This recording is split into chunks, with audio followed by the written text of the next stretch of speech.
Yeah, of course, kutokana na hawa ni wenyeji na wamefanya maandalizi makubwa. Unadhani Tanzania tunapokutana na Morocco tutegemee nini? Zidi ya Morocco ni mechi ngumu na Tanzania anaingia katika 95% za kupoteza mchezo. 5% kwa nini anapoteza? Za kushinda mchezo.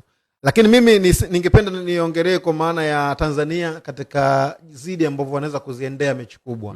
Unajua mechi ya kwanza tunaweza tukamsifia mwalimu Miguel Gamondi, si ndio?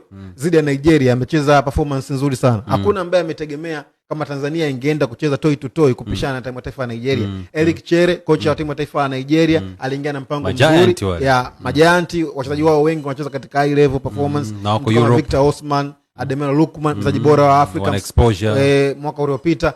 Lakini pia unaangalia mtu kama kina Wilfred Ndidi, amecheza katika soka katika high level EPL, amecheza pale.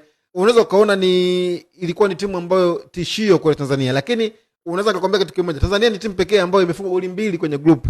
Yani na Nigeria. Tunisia kala chuma 3, Uganda kala chuma 3. Ni Tanzania pekee ndio tumefungwa goli 2. Hii inakuonyesha maana gani? Gamondi alikuwa na mbinu nzuri kuendana na Eric Chere, timu taifa ya Nigeria, lakini ni exposure na experience ya quality ya wachezaji wa Nigeria ndio ilifanya Tanzania kupoteza mchezo. Lakini kuelekea mchezo wa Tunisia hivyo Miguel Gamondi amekuwa na game management nzuri sana. Unaona Tanzania imebadilisha wachezaji, wakina Alan Araki ametokea nje, wakina Chazi Mbombwa, wakina Faisal wamekuja ku step up na Tanzania imecheza mpira mzuri sana. Kutokea nyuma zidi ya timu taifa ya Tunisia sio kitu chepesi.